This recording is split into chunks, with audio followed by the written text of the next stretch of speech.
Salut tout le monde, bienvenue dans cette nouvelle vidéo d'Anacalypse. Donc aujourd'hui on se retrouve pour parler de koh avec le deuxième épisode. Du coup il y aura un peu moins de choses à dire que d'habitude. Enfin que d'habitude, que le premier épisode, hein. Je vais dire un peu d'habitude comme si on était déjà au 10e, 11e épisode. Mais parce que voilà, le premier épisode, on découvrait tout le monde, il y avait beaucoup de choses à dire. Là, il y a quand même un peu moins de choses à dire. La preuve étant que pour l'épisode 1, j'avais quasiment une page et demie de notes. Là, tout tient sur une page, bon, une page bien complète, mais qu'une seule page quand même. Donc, c'est qu'il y a quand même un peu moins de choses à dire. Du coup, on va quand même revenir sur quelques points, des choses que j'ai trouvées intéressantes.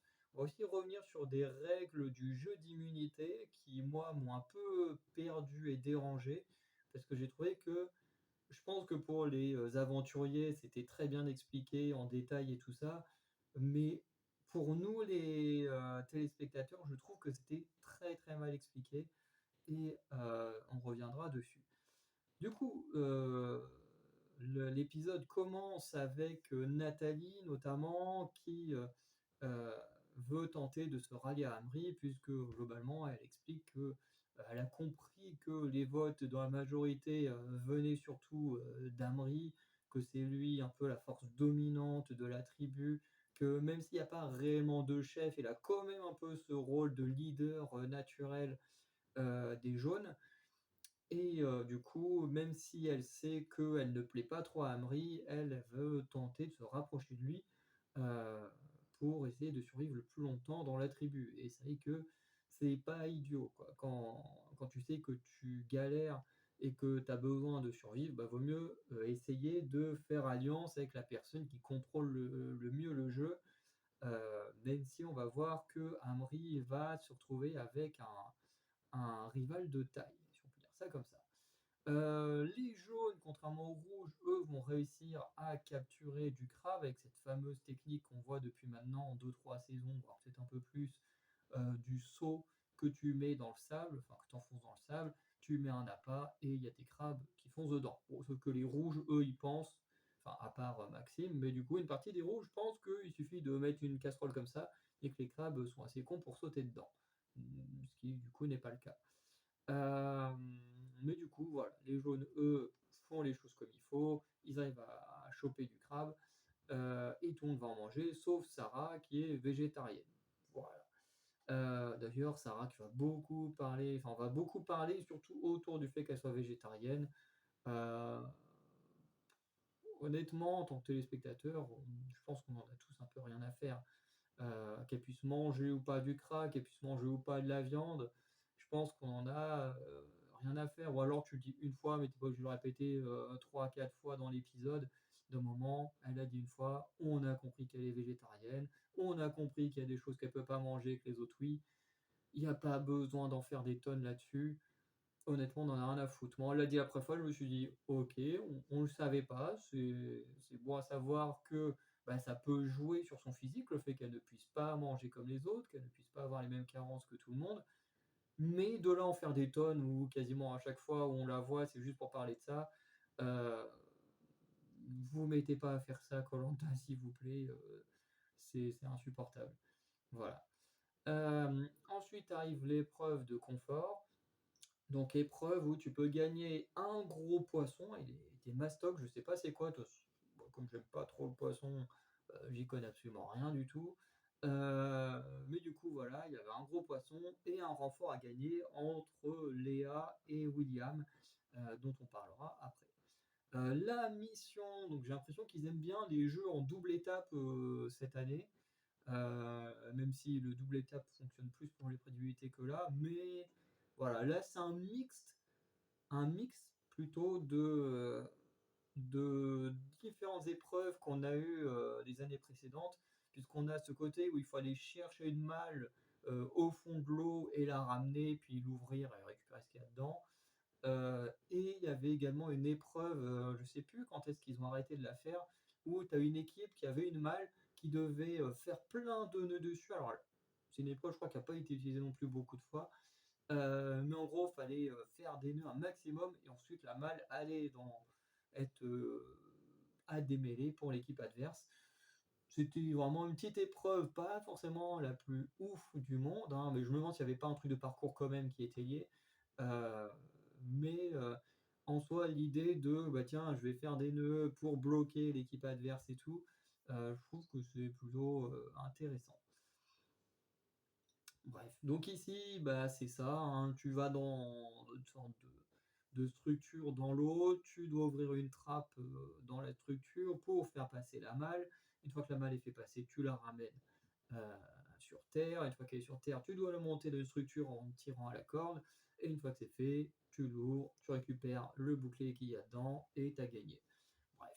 Donc l'épreuve en soi, regardez, était plutôt sympa. Honnêtement, je suis plutôt bien rentré dedans. Les jaunes, clairement, ont mérité leur victoire plus que les rouges, entre guillemets, hein, pour moi. Tout simplement parce qu'ils ont fait preuve de plus de cohésion d'équipe.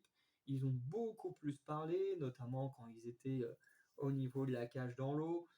Voilà, alors il y a, je crois que c'est Léa. Attends. Non, c'est pas Léa. Comment? Attends, c'est-à-dire, attends, il y a deux Léa maintenant? Attends, il y avait bien une Léa avant. Oui, il y avait déjà une Léa. Putain, maintenant il y en a deux. Oh là là. Alors déjà que j'ai pas retenu tout le monde, alors si en plus maintenant il y a deux Léa, je vais pas m'en sortir. Mais il y a quelqu'un qui a galéré dans l'eau. Ouais, bah c'est l'eau, la Léa, pas celle qui arrive ensuite, mais la première, celle des jaunes qui va galérer à plonger, qui va faire perdre un peu de temps à son équipe. Mais en même temps, je peux comprendre, hein, moi, le plonger dans l'eau comme ça, j'y arrive pas. Si je plonge, par exemple, d'une hauteur pour aller dans l'eau, oui, ça, comme tout le monde, je pense, j'y arrive. Mais en étant dans l'eau et s'enfoncer dans l'eau, alors ça, je galère à mort à le faire, donc je peux comprendre qu'elle ait du mal. Après, moi, à sa place, je pense que je me serais aidé de la structure justement pour essayer de me tirer vers les profondeurs. Mais après, dans l'action, on n'y pense pas forcément. Du coup, ce petit moment de de ralenti avec Léa qui galère, ça a permis aux rouges d'avancer, sauf que chez les rouges, personne ne cède, personne se parle, c'est n'importe quoi. Heu, je crois que tu as une fille qui va toute seule dans l'eau pour ouvrir la trappe, alors que chez les jaunes, ils y vont à 2 pour tirer, la caisse en dehors de la trappe, enfin de la structure, tu en as qu'un seul qui le fait, je crois que c'est Jean. Enfin bref, la cohésion chez les rouges, c'est vraiment, vraiment pas terrible. Et d'ailleurs, quand ils vont sortir de l'eau, au lieu d'aller tout droit vers leur structure, ils vont partir en biais. Et justement, le fait qu'ils partent pas dans le bon sens, ça va permettre aux jaunes de repasser devant. Et les jaunes, une fois qu'ils ont pris leur avance, ben, c'est pas comme sur le jeu d'équilibre la semaine dernière. Cette fois, l'avance, ils la gardent jusqu'au bout et ils remportent l'épreuve. Alors, Denis a essayé de dire ensuite, oui, il y a eu du suspense parce que les jaunes étaient devant, les rouges sont repassés devant, puis les jaunes sont revenus devant et puis ils ont gagné. En réalité, le suspense, il est, oui, sur la première étape, du jeu. Par contre, une fois que les jaunes sont passés devant, au milieu du jeu, c'est bon, il y avait plus du tout de suspense, quoi. Heu, je veux dire, les jaunes, ils étaient en train d'ouvrir, leur boîte pendant que les rouges étaient en train de tracter, leur coffre, à la corde. Donc, les jaunes avaient clairement une trop grande avance, pour les rouges. Surtout pour, un truc aussi facile à faire, quoi. Parce que c'est pas comme des nœuds à démêler et tout, là, juste à prendre un couteau, couper la corde, donc les rouges avaient aucun moyen de revenir. Voilà, à moins que les jaunes ne savaient pas couper une corde, mais bon, là, je pense que pareil, c'est donné à tout le monde de prendre un couteau et couper une corde. Heu, donc voilà.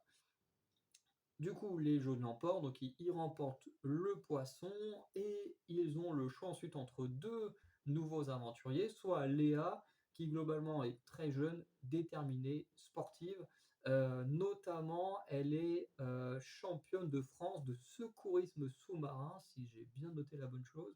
Mais bref, en tout cas, en ce qui concerne le monde aquatique, elle est super forte, physiquement elle est super forte, donc même sur les épreuves terrestres, elle peut faire le taf.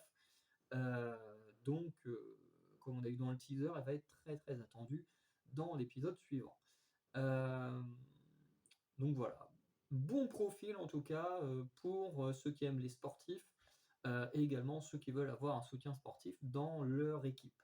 Voilà. En tout cas, moi personnellement, Léa, j'ai pas trop d'avis sur elle pour l'instant. Et d'autre côté, il y a William, donc qui est le doyen de l'aventure, avec ses 62 ans, un truc comme ça, qui lui est, professionnel de la survie. Heu, donc voilà, il est spécialisé dans la survie, il mène aussi des sortes d'excursions, je sais plus trop quoi, de survie pour apprendre aux gens à survivre. Bref, heu, profil plutôt sympa. En plus, le gars, il est très sympathique. Bon, il fait pas très attention à ce qu'il fait et on verra que ça va agacer d'autres personnes, surtout une personne. Mais en tout cas, moi, je le trouve sympathique. C'est pas forcément mon aventurier préféré, mais je le trouve plutôt sympathique. Hem Et du coup, les, jaunes à majorité vont faire le choix de choisir, William pour l'aspect, survie parce que, bah, même si eux, ils ont déjà le feu, heu, bah, il y a l'aspect où il peut améliorer la cabane, il peut améliorer leurs conditions de vie, il peut aider à pêcher, aider à chasser, aider à trouver, plein de choses utiles sur le camp. Heu, voilà, là où sur les épreuves, ils ont déjà une équipe plutôt forte, donc ils ont pas spécialement besoin d'avoir plus de physique que ça. Même si, bah, des gens comme Amri, qui lui est un sportif de haut niveau, auraient préféré avoir Léa. C'est pas étonnant vu les gens, dont il s'entoure. Ensuite, on arrive chez les camps, enfin sur le camp, donc comme la vidéo de la semaine dernière, je vais faire un camp par un camp au lieu de m'emmêler les pinceaux dans tout le monde. Donc d'abord les jaunes, donc on a William qui va mettre son talent à profit pour améliorer d'abord, l'étanchéité de la cabane puisqu'il va remarquer qu'ils se sont mis, dans une pente, heu, mais que la cabane n'est pas très bien protégée. Ce qui fait que comme il dit, s'il pleut, ben, l'eau elle coule et elle va direct dans la cabane, heu, alors que la cabane est censée être un outil pour te protéger. Donc ouais, si elle est pas très étanche, heu, bah, c'est foutu. Ce qui fait que du coup, il va, prendre des trucs, des sortes de palmes là, enfin, de feuilles de palmier plutôt, pour justement améliorer la cabane et créer une sorte de rigole pour que comme ça, quand il pleut, ben, l'eau soit déviée au lieu d'aller dans la cabane. Donc déjà, il met, ses talents de survie là-dessus. Heu, il va également aider, à créer un harpon. Bon ça va pas plaire, on va dire: «Oui, tu perds du temps, nous on a faim, donc va globalement dans la forêt nous chercher à manger». Hein, globalement, c'est ce que qu'Amaury lui fait comprendre. Il va également créer un nouvel hameçon. Il va transformer les hameçons qu'on donne aux aventuriers pour faire un hameçon japonais, si j'ai encore une fois, si je ne me trompe pas, heu, qui du coup apparemment sont plus petits et mieux faits pour choper des petits poissons. Et grâce à ça, en gros, il veut créer un piège que tu laisses dans l'eau et ensuite, ben, voilà, quelques heures plus tard, une journée plus tard, tu vas voir et normalement, tu as des poissons qui ont mordu à l'hameçon et on verra si c'est le cas un peu plus tard.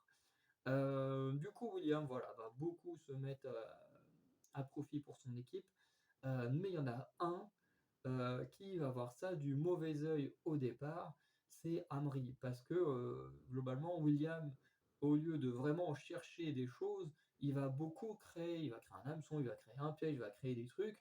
Sauf que Amri, lui, il attend des résultats immédiats. Je pense qu'en fait, les aventuriers ont tellement faim et tout, qu'eux, ils sont juste en mode: «On a faim, bah, je dis pas qu'ils s'en foutent de ce que, William a à apporter, ce qu'il raconte et tout, mais je pense qu'ils ont tellement faim qu'ils sont juste en mode: «Mais va chercher de la nourriture, arrête de nous raconter ce que tu fais et tout». Heu, bref, en tout cas, surtout Amri qui est comme ça. Hem Et d'ailleurs, ce dernier va, reconnaître, que même s'il aime pas trop, le fait que, bah, William attire tout le monde autour de lui parce que d'un coup, le mec, il améliore la cabane, il amène de la bouffe, que ce soit, de la bouffe pour Sarah qui est végétarienne en trouvant, du manioc, il trouve des fruits, il trouve, il arrive enfin on verra plus tard s'il arrive à choper du poisson, mais bref, le mec, il arrive à trouver plein de trucs, heu, ce qui, heu, ce qui fait que même si Amri n'aime pas le fait que, bah, William soit vu comme un sauveur qui leur apporte un peu tout ce qui leur manque, heu, bah, il reconnaît quand même que William, c'est très bien de l'avoir dans l'équipe puisque, bah, il a quand même, une plus-value parce que sans lui, bah, pas de fruits, peut-être pas de manioc, peut-être que quelqu'un serait tombé dessus par hasard, mais peut-être pas de manioc, peut-être pas de poisson, si tu gagnes pas ce qu'il faut pour aller pêcher, ou si tu ne sais pas te servir comme il faut de ce que tu as déjà dans ta mallette pour pêcher. Donc voilà. Heu Globalement, ce qui s'est passé chez les jaunes, hein, ça tournait surtout autour de William, hein, j'ai pas noté d'autres choses de plus. Tout tournait autour de William et Amri au début qui est pas content que William soit là parce que lui voulait, prendre Léa, mais qu'il a suivi, la décision, bah, de la majorité et ensuite qui va se dire: «Bah, finalement, c'est pas plus mal d'avoir William parce que, bah, il nous apporte quand même beaucoup». Heu et oui. Ensuite, on passe chez les rouges. Donc chez les rouges, on commence mal avec Alicia. Alicia, encore une fois, elle a à peine vu Léa que c'est: «Ah bah elle, je l'aime pas, machin». Ça y est, elle recommence à juger, dès qu'elle arrive, c'est insupportable. Franchement, je me suis dit: «J'espère qu'elle va partir très vite Alicia». Parce que bon, je vais pas faire comme les gens sur les réseaux sociaux, j'en ai déjà vu là sur les réseaux sociaux, pendant le début de l'épisode, qui étaient en train de l'insulter ou des choses comme ça. Encore une fois, ne faites pas ça. C'est complètement nul, ça sert à rien, vous faites plus de mal qu'autre chose. Heu, voilà, c'est qu'un jeu, hein, mais voilà, que ça vous déplaise, je peux comprendre. Moi, ça me déplaît. Le comportement d'Alicia dans l'aventure me déplaît énormément, mais j'ai autre chose à foutre que l'insulter parce que, bah, déjà, personnellement, ça m'apporte rien. Ça va pas m'enlever, le fait que je l'aime pas, de l'insulter et puis, bah, pour elle, si je vais l'insulter ou quoi que ce soit sur les réseaux sociaux, bah, je deviens, encore plus un connard qu'elle. Donc, voilà, parce que clairement, hein, ceux qui le font, c'est du harcèlement et du coup, bah, ça va être encore plus connard qu'elle qui ne fait que mal juger les personnes, au premier visuel et je suis quasiment sûr que tout le monde a déjà fait ça dans sa vie, et moi le premier ça m'est déjà arrivé, hein, de mal juger des gens à la première rencontre et après bon, bah, soit d'avoir eu raison et soit que des fois, bah, les personnes soient devenues des très bons amis. Donc voilà, ça sert à rien, de mal se comporter. Voilà. Du coup, elle raconte aussi à Alicia qu'elle n'aime pas Julie, parce que notamment, je sais plus avec qui elle parle, Alicia, sauf que Julie, globalement, va lui dire justement ce que tout le monde pense. Bah oui, mais la juge pas, elle vient juste d'arriver. Et là, bam, Alicia, globalement, elle lui fait comprendre que qu'elle n'a pas à s'inclure dans une conversation et à fermer sa gueule, et puis voilà. Et apparemment, c'était la deuxième fois qu'elle le faisait à Julie. Première fois qu'on n'a pas vu à l'écran, mais apparemment, c'est quand même la deuxième fois que qu'Alicia se montre dure et très mauvaise envers Julie. Du coup, il y a une sorte de rivalité qui est créée entre les deux qui ne se supportent pas, bien que ça mènera pas à des clashs ou quoi que ce soit, mais voilà, les deux se supportent pas. Du coup, contrairement à Alicia, Emily, qui avait été critiquée par Alicia au premier épisode, est un peu plus intelligente, puisque elle, comme elle dit, elle préfère ne pas parler de ses camarades dans leur dos à Léa, et que Léa découvre petit à petit les caractères de ses différents coéquipiers et coéquipières, ce qui est déjà une meilleure mentalité euh, qu'Alicia, je trouve. Voilà. Alors après, quand tu parles des gens quand ils sont pas là, après, ça veut pas forcément dire que c'est mauvais. Je veux dire, on peut tous parler de gens derrière leur dos en faisant des compliments. C'est largement faisable, hein. Moi, j'ai un ami qui est prof. Quand je travaille des fois à la fac, ça m'arrive de travailler avec des gens qu'il a eu comme élève. Le gars il est pas là, mais ça empêche qu'on parle de lui et qu'on parle de lui en bien, parce que apparemment tous les anciens élèves l'adorent. Donc voilà, par exemple, c'est juste pour mentionner que le fait que parler dans le dos, c'est un peu une connotation négative, mais c'est une connotation négative en fonction de ce que tu dis de la personne dans son dos. Si tu en dis du bien, bah, du coup parler dans le dos ne devient plus quelque chose de négatif. Bref. Du coup, Léa, comme elle est, toute fraîche, donc je parle de Léa du coup des rouges, la nouvelle, parce que maintenant du coup il y a Léa des jaunes, Léa des rouges, ça va être compliqué à chaque fois de de mentionner, donc il y aura Léa jaune, Léa rouge et puis voilà, comme ça sera plus simple de déterminer, laquelle est laquelle. Mais du coup Léa, comme elle est, toute fraîche, elle vient d'arriver, du coup il y a pas forcément, la fatigue des 3-4 premiers jours, ni le manque de faim. Du coup, on lui met plus ou moins la pression, pour, faire le feu, chose qu'ils n'obtiendront pas, notamment, heu, à cause d'une chose qui n'est pas du fait, de Léa, mais du fait de la tribu rouge. C'est-à-dire que la tribu va dire: «Hey, tu intérêt à nous faire du feu, hein», bon, bien sûr, ils le disent pas de manière méchante, ils le disent en rigolant. Ils sont en mode: «Oui, tu dois nous faire du feu parce que toi, tu es en pleine forme, machin». Heu, Sauf que, bah, Léa, elle est en mode: «Oui, bah, moi, j'ai une technique pour faire le feu, machin, j'ai ma technique». Eux, ils sont en mode: «Bah, non. Non, nous, on a notre technique, on fait notre technique» et du coup, bah, en fait, au lieu les rouges de mettre à profit Léa, qui est en pleine forme, bah, ils ont décidé de dire: «Non, ta technique, on n'en veut pas, on veut pas former quelqu'un à ta technique, on va juste, s'enfoncer dans notre technique qui ne fonctionne pas, parce que ça fait 4 jours qu'on essaie d'avoir le feu, que ça fonctionne pas, mais on reste quand même sur notre technique, on veut pas avoir la tienne».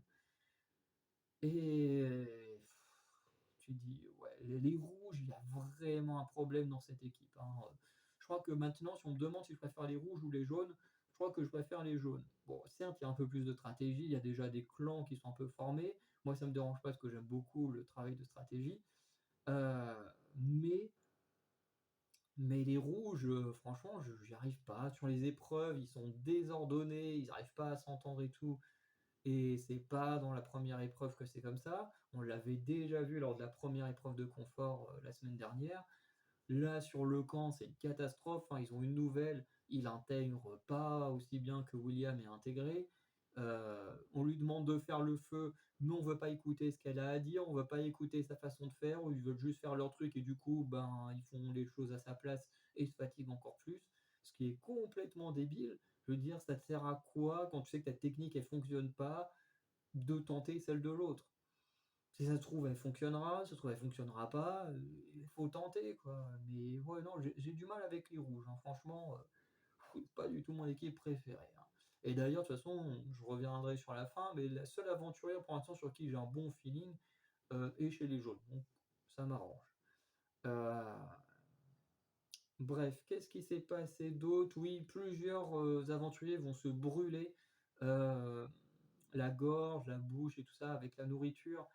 Heu, Parce que du coup, contrairement aux jaunes, à nouveau, les rouges ont un problème d'hygiène, puisque, bah, ils nettoient pas la machette après utilisation et ils pensent que, c'est justement ce manque d'hygiène qui fait qu'en coupant, de la nourriture, ils ont pu, pour certains, avoir des petits problèmes avec la canne à sucre, puisque tout le monde en a mangé, mais il y en a que quelques-uns qui ont des problèmes à la gorge. Heu, voilà. Il y a David qui s'est coupé le pouce ou un truc comme ça, qui a de la chance que c'est pas très grave, heu, mais bon, un peu la catastrophe entre les aveugles la semaine dernière, maintenant un gars qui se coupe. J'espère qu'on n'aura pas des petites blessures, toutes les semaines parce qu'on va dire ça va être un koh des Padoués à la fin. Heu, Bref. Et on a, Maxime qui fait un peu penser à Yacine, ou à ce genre d'aventuriers qui sont en gros des aventuriers, bosseurs qui bossent à fond sur le camp, mais qui, du coup, ne se reposent pas et ensuite, heu, reprochent aux autres de trop se reposer ou des choses comme ça. Alors, nous, on n'est pas sur le camp. Quand on regarde koh un épisode, ça dure quoi? 2 heures, ouais, peut-être 2 heures, pour, 3 jours de tournée. Donc, 2 heures pour, 50, combien? 52 heures de tournée. Je suis pas très doué en maths, mais ça doit être ça. Hem Forcément, là, on a Maxime qui lui dit: «Oui, machin, eux, ils sont tout le temps en train de se reposer, moi je travaille tout le temps, machin, ça m'énerve et si ça continue, bah, quand je vais trouver de la bouffe, je garderai que pour moi parce que je vois pas pourquoi est-ce que moi je bosserai, je ferai tout sur le camp alors qu'eux, ils passent leur temps à se reposer et donc bah, voilà, je vois pas pourquoi est-ce que moi je me fatiguerais plus que les autres». Et le truc, c'est que forcément, la production, elle est pas con. Quand Maxime il dit ça, bah, hop, ils mettent un gros plan, tu tout le monde dans la plage en train de se reposer. Mais après, nous, on voit pas réellement ce qui se passe sur le camp, hein. Si ça se trouve, il y en a plein qui font des trucs, heu, mais pour appuyer les propos de Maxime, forcément, on monte tout le monde dans l'eau.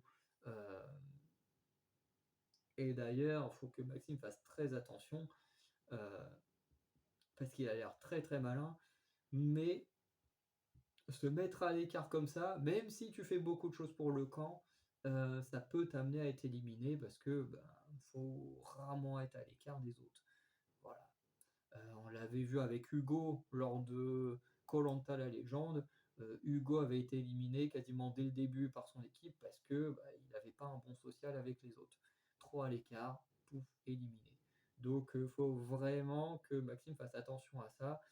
Heu, Parce que s'il est trop obstiné à être en mode: «Moi je travaille, je travaille, je travaille, puis les autres font pas comme moi», ben oui, bah, peut-être que les autres ils travaillent moins, ils se reposent plus, mais peut-être que, bah, toi aussi tu dois moins travailler et un peu plus travailler ton social et tout ça.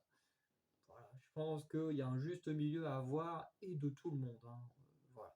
Je parle plus de Maxime parce que c'est lui qui a eu la réflexion, mais enfin qui s'est fait la réflexion, mais voilà. Ensuite on passe à l'épreuve d'immunité, donc l'épreuve d'immunité plutôt sympa, entre un mélange de travail de mémoire et d'adresse, plutôt pas mal. Donc en gros, chaque tribu, par binôme, doit aller chercher un pot, à travers d'abord un petit parcours et ensuite il y a un énorme truc, quadrillé avec des cordes et il y a plein de petits pots d'attachés et en gros, il y en a 5 qu'ils doivent trouver de mémoire parce que quand ils partent, ils ont un plan avec l'emplacement des 5 pots et ensuite, ils doivent les retrouver parmi tous les pots, suspendus, un peu de mémoire par rapport à où c'était sur le plan.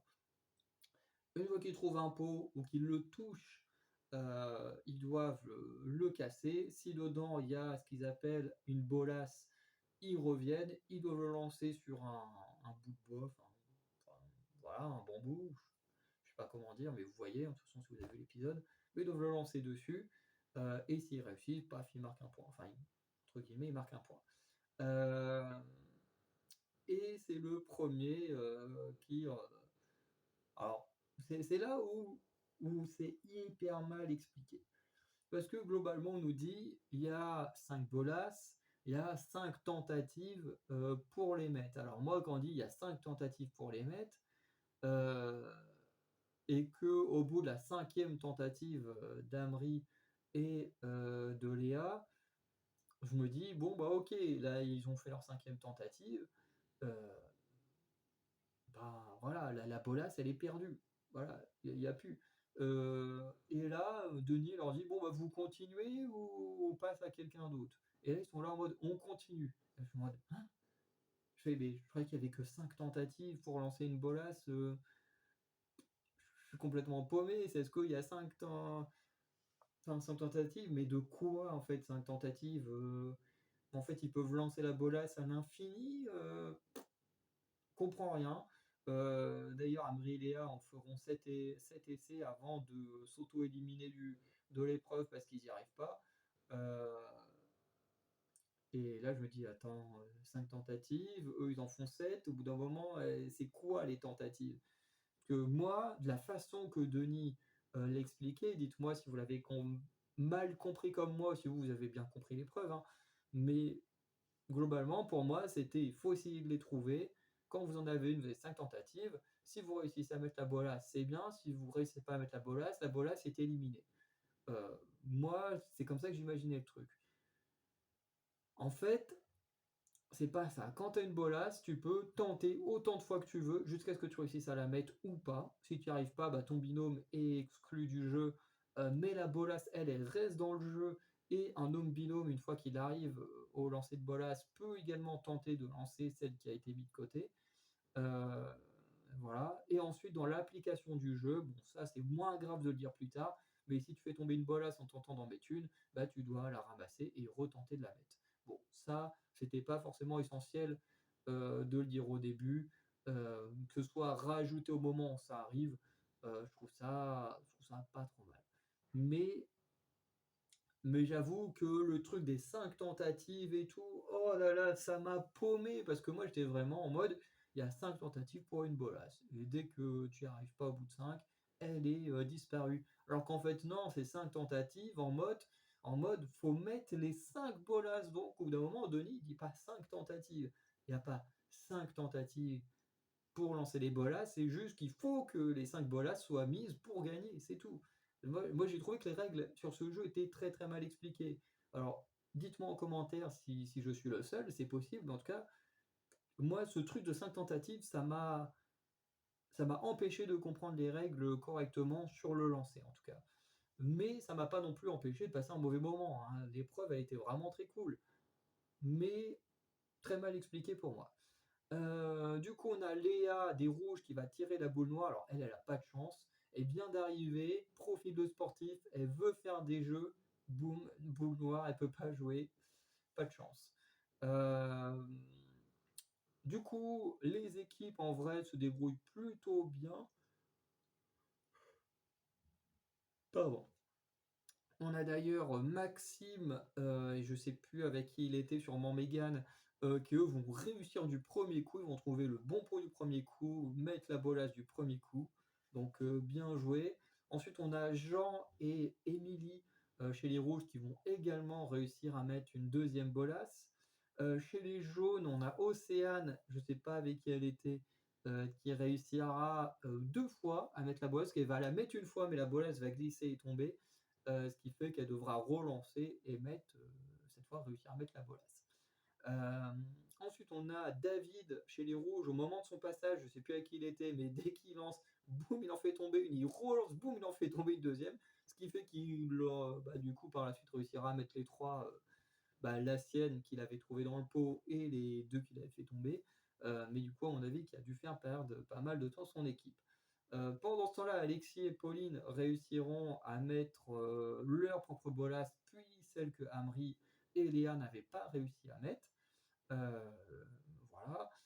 On a Meissa et Alicia qui vont trouver la dernière bolasse rouge, hein. D'ailleurs, Meissa qui est obligée de porter Alicia pour passer les sortes de petites barrières.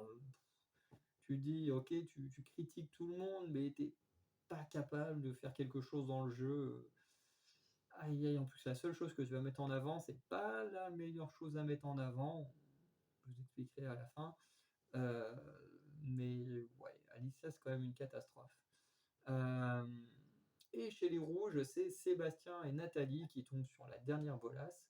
Et du coup, globalement, on arrive à un moment où le premier qui met sa bolasse gagne. Là, par contre, ils ont mis un peu plus de suspense parce que les deux sont à 4-4.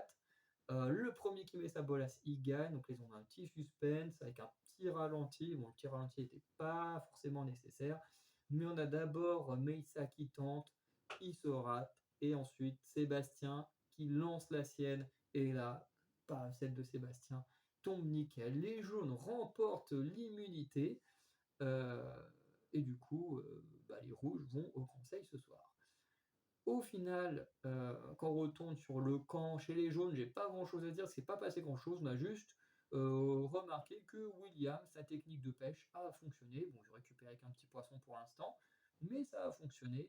Et puis c'est tout. Voilà, on voit pas grand chose de plus, à part un peu la réaction de certains aventuriers, mais c'est tout.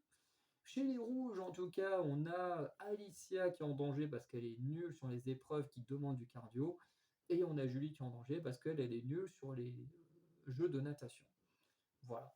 Et il y en a certains qui vont dire que Julie est inviable sur le camp, d'autres qui vont se dire que Alicia, en fait, elle est juste nulle, et puis voilà. C'est un peu ce qui joue. Alicia et une partie des filles veulent empêcher Julie de trouver un collier d'immunité. D'ailleurs, Julie n'en trouvera pas. Tandis que Alicia, à un moment, elle est en mode oui, moi j'ai pensé avoir vu un collier d'humidité au niveau d'un arbre et tout, j'ai vu comme des petits coquillages. Et ça, c'est très drôle parce qu'à un moment donné où elle arrive à être toute seule, elle y va. Et là, en fait, elle se rend compte que y a rien du tout. Puis elle se dit, oh merde, c'est peut-être avec la lumière, j'ai eu l'impression de voir des coquillages et tout. C'était très drôle. Et en même temps, c'est rassurant pour moi qui n'aime pas Alicia qu'elle n'ait pas de collier d'immunité. Puisqu'ensuite on arrive au conseil. Au conseil, on a 8 voix pour Alicia, 3 voix pour Julie. Alicia est éliminée, ce qui est très bien. Émilie va avouer avoir mené une stratégie à la base contre Julie. Alors on ne sait pas si c'est une vraie stratégie ou une fausse stratégie pour comment dire, pour manipuler Alicia, je ne sais pas. Mais dans tous les cas, l'idée d'Emilie a fonctionné puisque elle a fait en sorte de se dire de rassurer Alicia en mode on va éliminer Julie. Euh, et comme elle dit, le but c'était que ça permette à Alicia en fait de ne pas chercher de collier.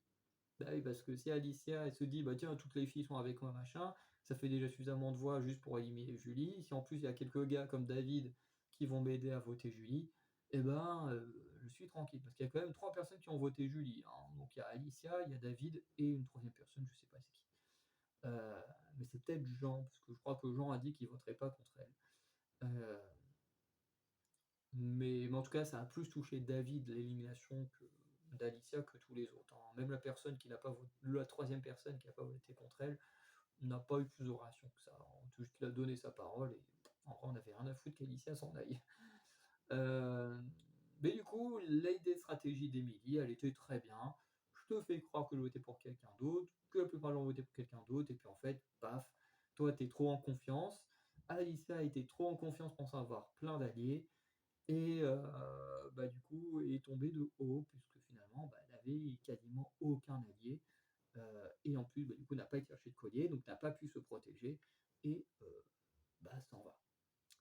Donc voilà. Maintenant, je pense qu'on est beaucoup à prier, hein, pour que personne ne se blesse la semaine prochaine. Voilà. Et, euh, et voilà. Dans la globalité, je trouvais qu'on avait un bon épisode. Je voulais revenir sur deux choses. Déjà, de un, j'ai trouvé très intelligent que l'on donne un collier d'immunité à Léa et William, parce que on connaît koh, Pékin Express, c'est la même chose. Quand il y a des nouveaux, les nouveaux sont souvent les premières cibles directes. Donc, en général, c'est bon, bah, ils n'ont pas fait l'aventure depuis nous depuis le début. Du coup, il y a moins de cohésion, donc paf, c'est les premiers à partir. Et là, c'est intelligent parce que du coup, ça permet à la personne de rester au minimum 6 jours. Euh, Même si là, on a vu qu'il y aura une épreuve éliminatoire. Donc, est-ce qu'elle sera pendant le confort, pendant l'immunité? On verra. Mais du coup, ça leur permet de rester 5 à 6 jours complets et donc de vraiment s'intégrer à la tribu. Parce que ben, on connaît ce genre de jeu, dernier arrivé, premier parti, quand t'es pas là depuis le début de l'aventure. Euh, et d'ailleurs, à Pékin Express, euh, le nouveau binôme a eu de la chance parce que eux, ils ont carrément gagné l'étape, donc intouchables dès le début. Donc ça, c'est plutôt intéressant. Mais je trouve ça bien de protéger quand tu ramènes des gens comme ça euh, en dernier, enfin après le début, c'est pas plus mal parce qu'en koh en 2017, euh, quand ils ont ramené les trois sportifs n'avaient pas de coéquipier, hein, de mémoire. C'était voilà, vous intégrez les équipes et puis bah, vous vous démerdez. En même temps, comme c'était trois sportifs, ils apportaient beaucoup dans les épreuves dans leurs équipes, donc forcément, ils avaient peu de chances d'être en danger dès le début. Deuxième chose, c'est par rapport à Alicia, c'est que globalement, certaines personnes vont lui faire, enfin, vont lui mentionner que, ben, effectivement, elle n'est pas très forte dans les épreuves et tout ça, qu'elle est un peu un poids mort. Et elle va dire oui, c'est vrai que dès que ça demande de l'endurance, je suis pas terrible, mais je suis très bonne en équilibre, vous l'avez bien vu. Alors, en toute gentillesse, hein, Alicia, mette en avant que tu es doué en équilibre sur une aventure où l'épreuve finale est une épreuve d'équilibre, c'est pas la meilleure idée de s'en vanter. Moi personnellement j'ai un bon équilibre, alors après sur un poteau je sais pas si j'aurai un bon équilibre, mais en soi j'ai un bon équilibre. J'irai pas m'en vanter à koh, pareil, le fait que j'ai fait des championnats de France de course-orientation, et j'irai pas m'en vanter à koh, je sais que c'est des trucs où même si je passe bien avec les gens, on m'éliminera avant la finale. Donc il y a des choses que tu dois dire et que tu ne dois pas dire. Alors bien sûr, on sait tous qu'Alicia a été votée parce qu'elle n'était pas assez douée dans les épreuves, mais c'est le genre de choses que tu ne dois pas mettre en avant. Là, tu arrives, tu dis, bah oui, en fait, la seule chose dans laquelle je suis forte, c'est l'équilibre.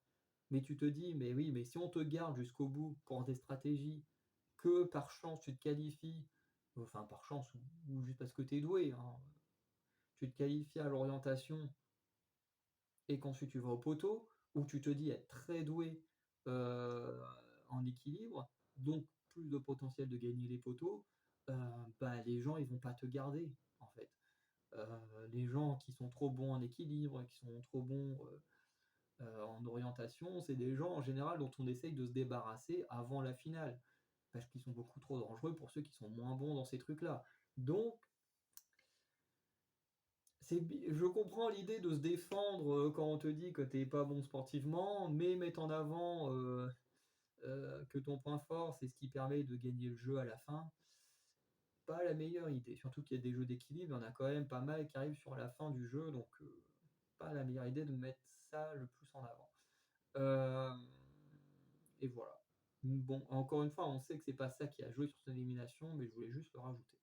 Et pour l'instant, du coup, pour conclure, la seule personne finalement que j'aime à peu près bien, au point de supporter la personne jusqu'à la finale, c'est Océane. Alors Océane, on l'a pas beaucoup vu durant cet épisode, mais pendant les épreuves, elle fait le taf.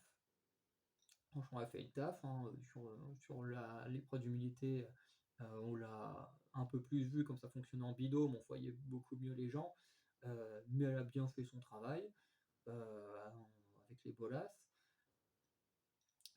Sur l'épreuve de confort, les jaunes, ils sont très coordonnés, donc elle en fait partie des gens qui se débrouillent bien, sur ce genre d'épreuve.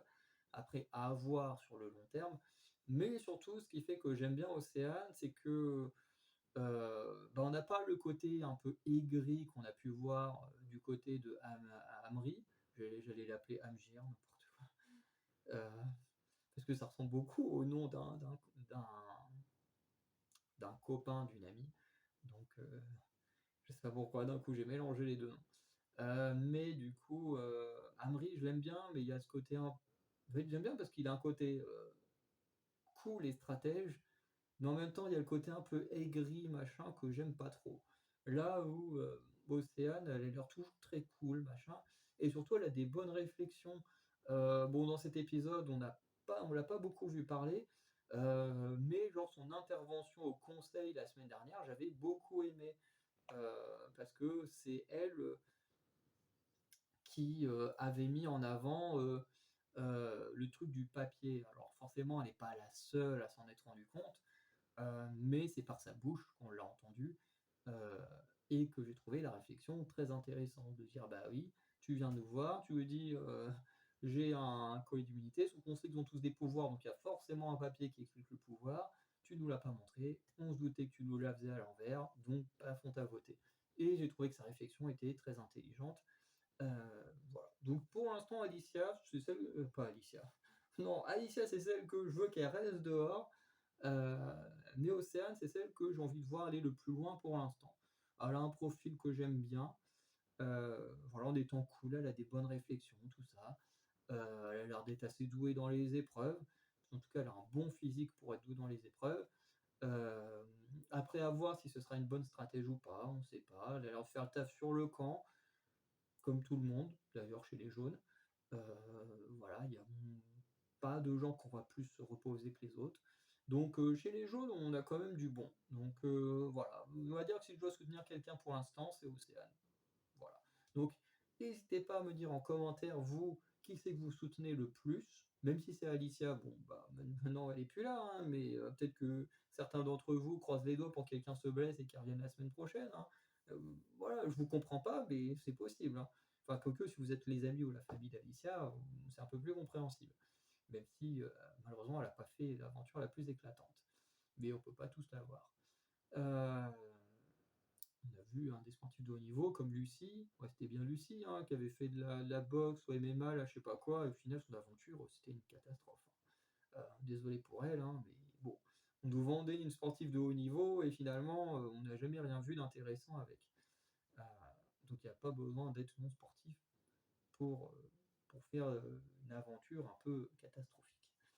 Bref. Donc dites-moi quel est votre aventurier ou aventurière préféré de cette saison, les chasseurs d'immunité. N'hésitez pas à me dire également, si vous aussi vous avez buggé sur les règles de l'épreuve d'immunité ou si je suis le seul à n'avoir rien pité. Voilà, dites-le moi. Parce que ça c'est vraiment ce qui m'intéresse le plus. Parce que connaître, vos aventuriers préférés en termes de stats ou d'essayer de comprendre pourquoi vous aimez ces gens-là. Moi, ça m'intéresse parce que j'aime bien réfléchir à ces choses-là. Mais sur la l'explication des probabilités, surtout, ça me rassurerait de ne pas être le seul à n'avoir rien compris. Bref.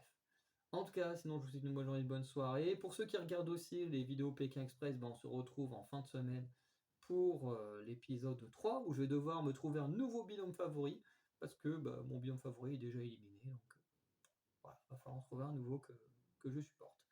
Donc voilà, passez une bonne journée, une bonne soirée. Ciao.